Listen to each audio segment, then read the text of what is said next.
Well, hello there, and welcome to Quantum MA. I know it's been a long time, so I thought I'll just make a video for this pay-per-view. Thought I'll share my predictions. I've got a subscriber. I've got two subscribers in the past 30 days where I haven't made a video. So I thought maybe people are noticing. So I thought maybe I should make a video. Let's see how things goes. Yeah, it's UFC 321. The timeline is really obviously not in a great way, and it's in Etihad Arena, Yas Island, where a lot of American fighters or the guys who are from the West, they are going to have a lot of, how do I say,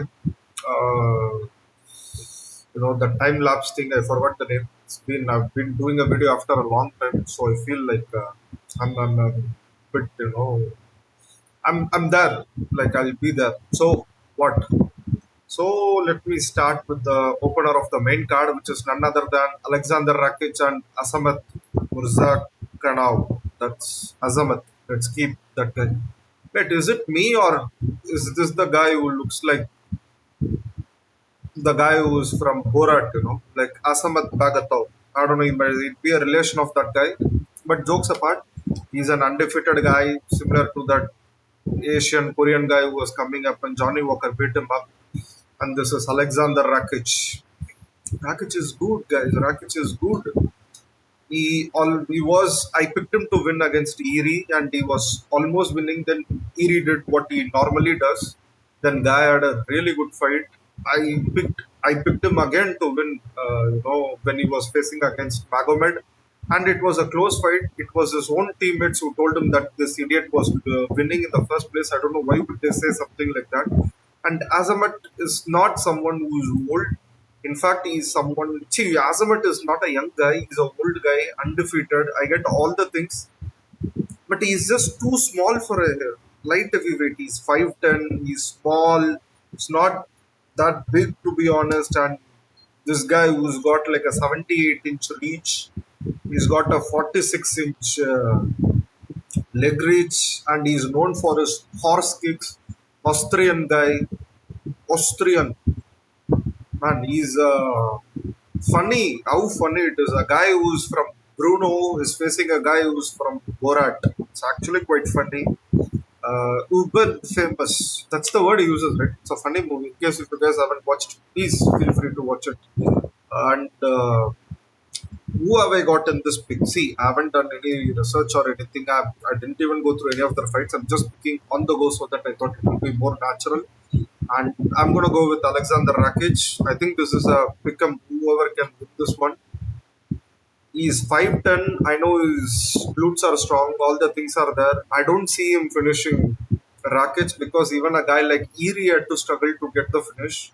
And I think Rakic with his leg kicks, I think with his boring ass style, with a little bit of clinching and other stuff, I think Rakic is going to win this one. I think he's an underdog in this one. I think this is my underdog pick for the night.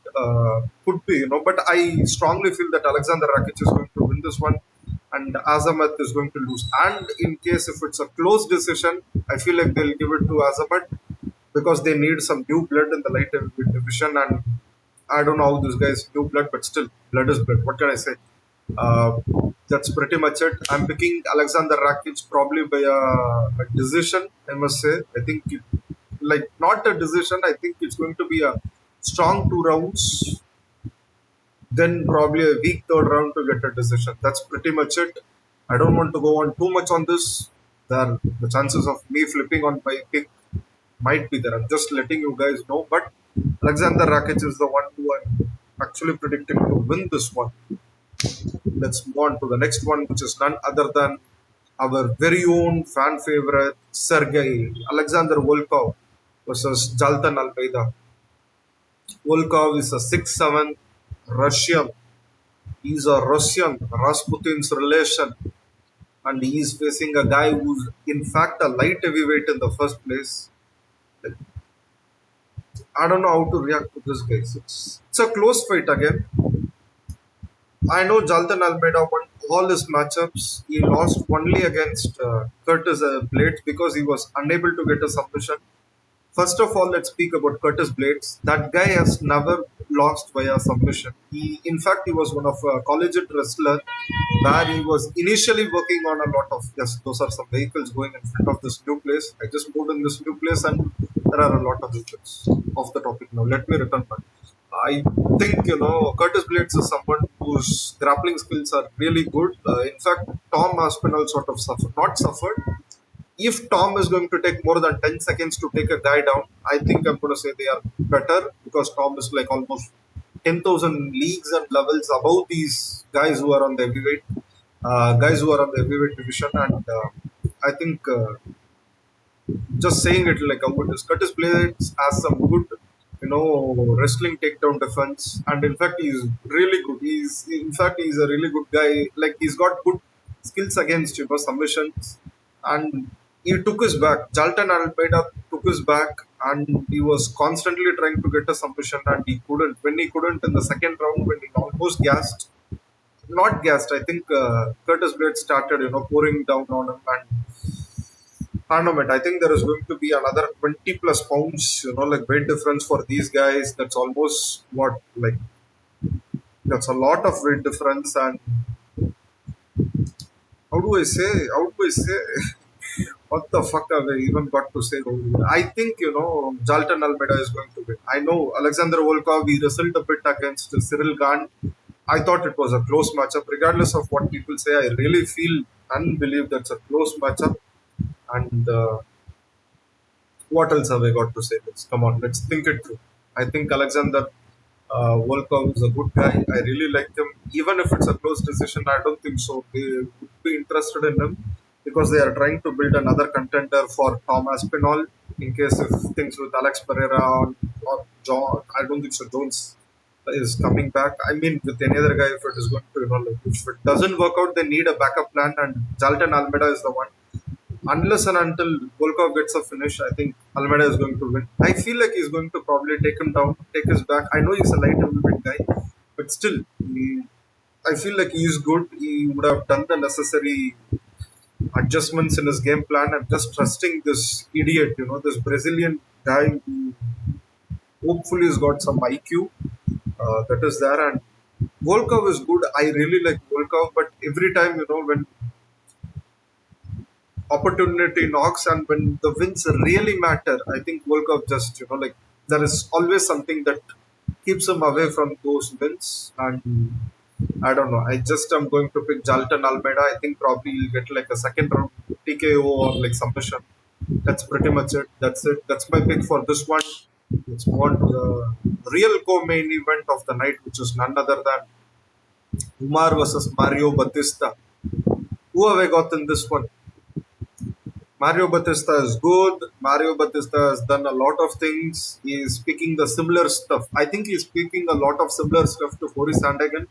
But come on, man. The jet lag, US to Middle East, Yas Island. In case if you guys haven't been to the Etihad Arena, I mean like the UAE park, it's very dry.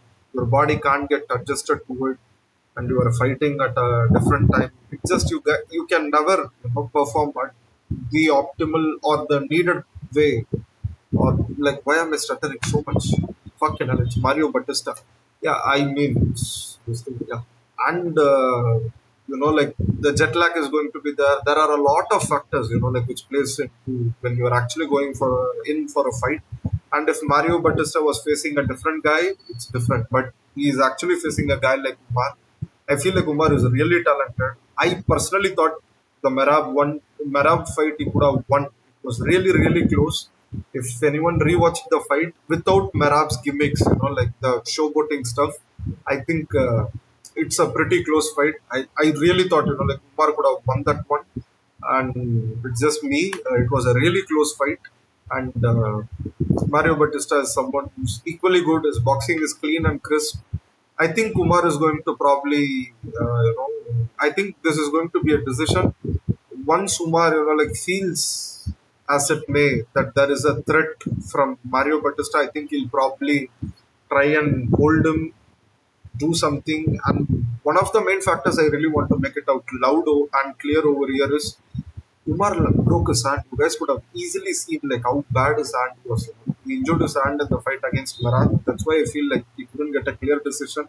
If not, I felt like it would have been a strong 3-2. I like Marab. He's a really good guy, but I'm just calling a spade a spade.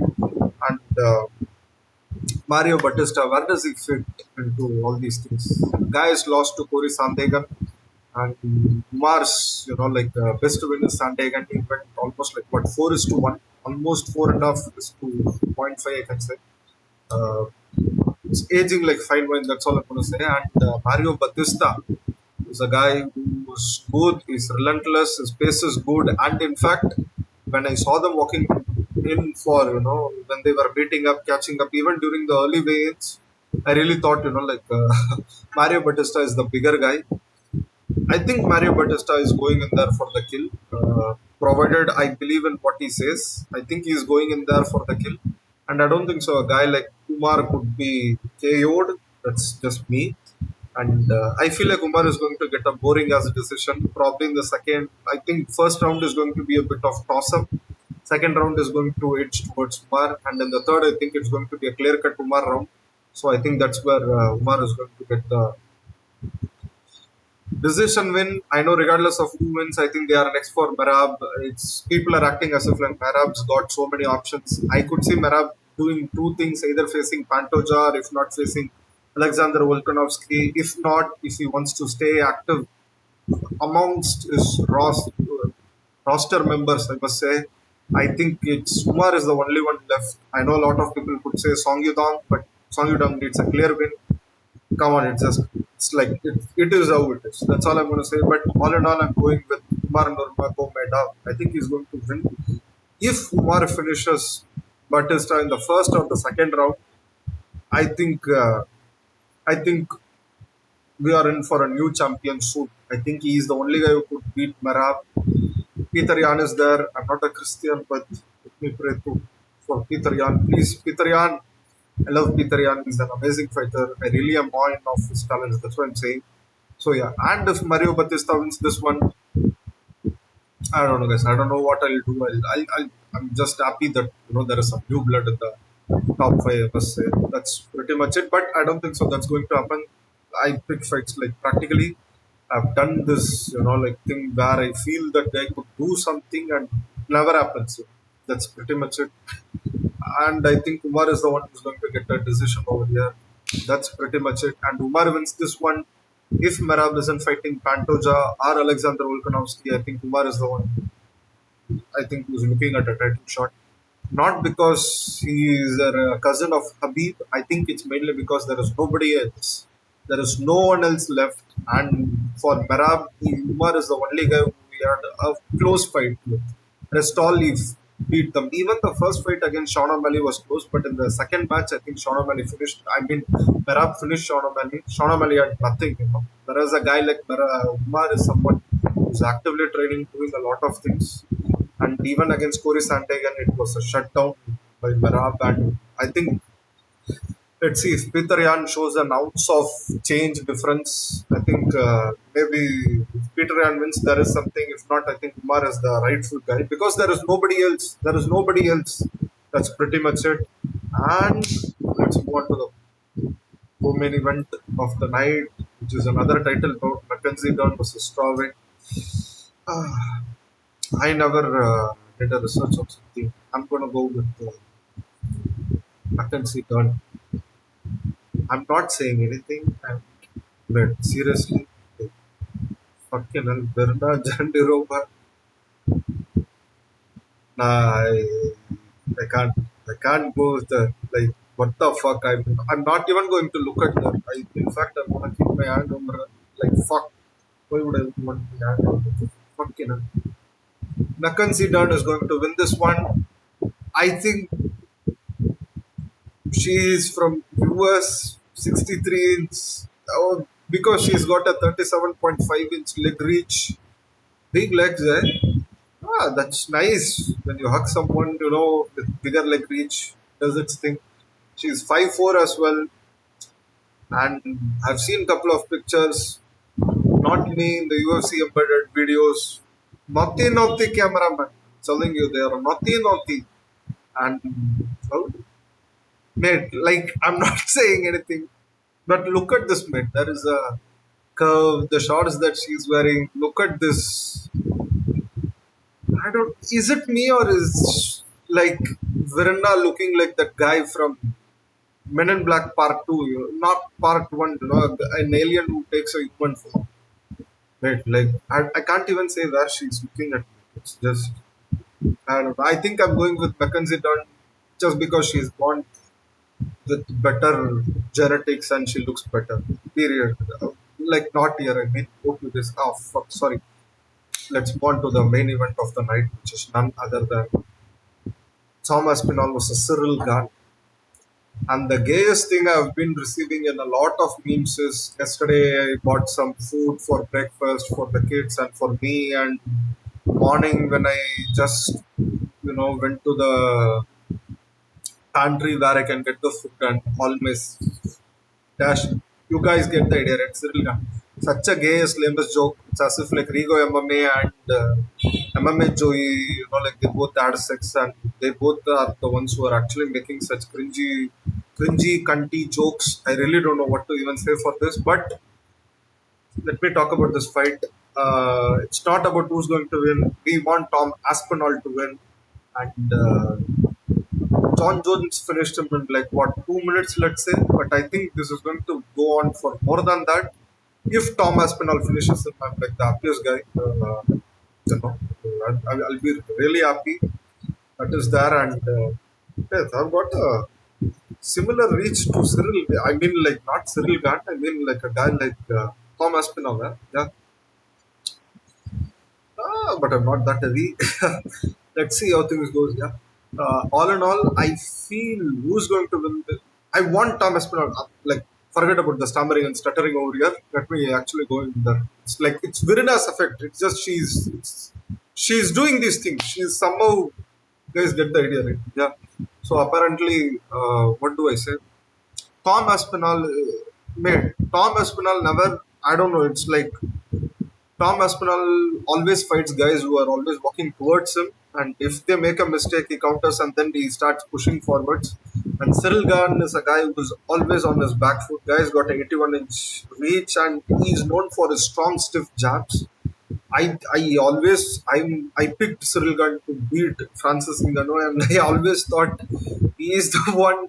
Like I thought he beat him. It was a really close fight unless and until John Jones came and exposed his wrestling defectiveness, and I always felt like he took money to take the fall because he was not there. It's like the fight started, then again John Jones was like he was getting a itch in his dick, and suddenly he saw a guy like Ciryl Gane with big body. He just wanted to hug him, test him, take him to deep water, and like he was trying to feed his booby milk to Ciryl Gane, and then Ciryl Gane was like, "Oh, that's so disgusting. Let me tap to it." It's like just saying like how it is, and I felt like he took money. I think he just didn't want to be near John Jones because I think John Jones is a bigger gay guy than Ciryl Gane, to be really honest. Yeah. Just saying it like how it is, and I don't know. It's like Ciryl Gane's got a lot of stiff jabs, and the really like nice thing that I like in Ciryl Gane's game plan is even against Francis Ngannou, he did it when he knew when he's aware of the fact that he doesn't want to engage or he's going to get hit hard. He runs, and he's got like really strong oblique knee kicks. And Tom Aspinall, who's from England, who's from UK, they are known for their ACL tear and wear. Just saying, guys, just saying, and it's like he could kick him in his knees maybe like 3, 4, 5 times. And this is heavyweight. I made Ciryl Gane. I want Thomas Pinal to win. And why am I even acting like this is a close matchup? It's not. It's actually like 70-30 in favor of Tom actually, and 30% mainly because of the fact just anything anything could happen, and overconfidence things could happen. And in fact, Tom Aspinall has been training in grappling all his life. A lot of people might not know. I think they know, but still, in case if a lot of people don't know, Tom Aspinall has been training in I must say, what is it called as grappling. I think he's won some regional awards and all, if I'm not wrong. His father has been training him, like right from day one to make sure he's a champ. And look at Thomas Pinal's losses. The first one was due to an heel loop, which I don't think so. A guy like Ciryl Gane is going to pick ever in his life. And the next one was a illegal elbow, which like in the heat of a fight, Thomas Pinal being younger guy, like there is a possibility he might do it.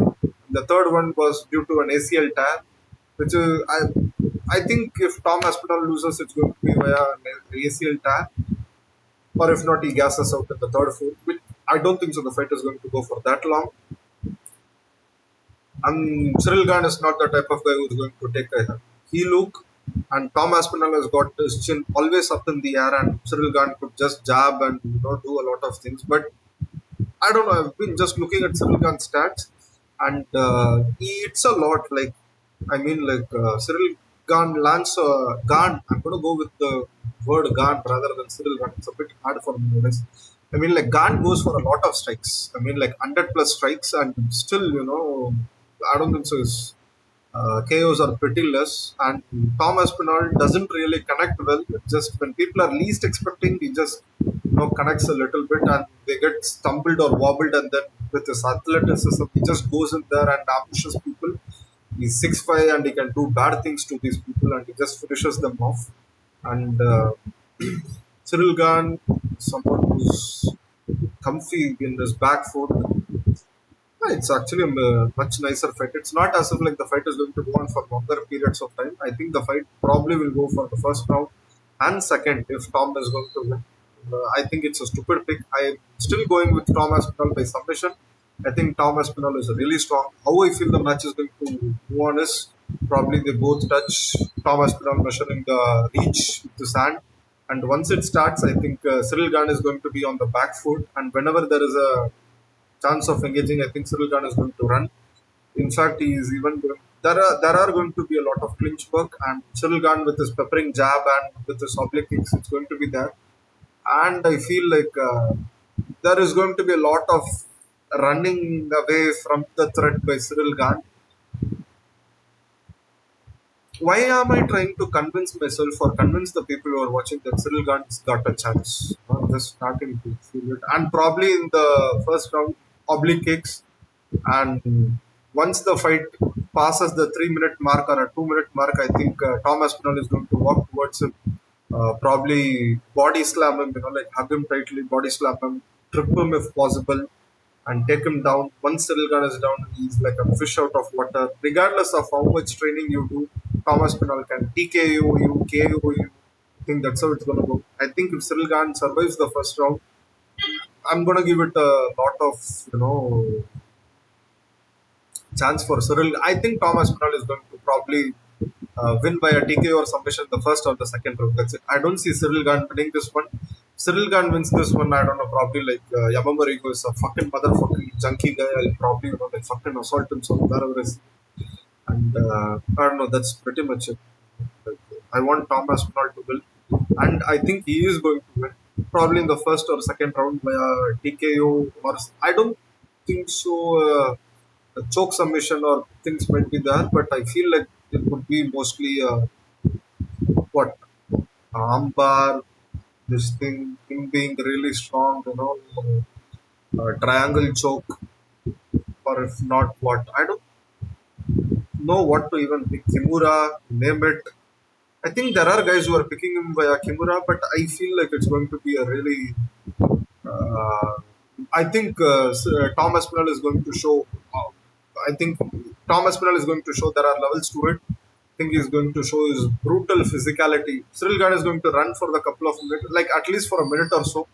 But once Thomas Pinal closes in on him, closes the distance, he's going to just hug him, body slam him with all his body weight, take him down and fucking TKO him, or if not, like probably submit him by like a triangle choke, or if not with an armbar, some submission, like stronghold submission, something like that. And if Tom Aspinall loses this one, I don't know what I'm going to do. It's going to be really sad, pathetically sad. That's all I'm going to say.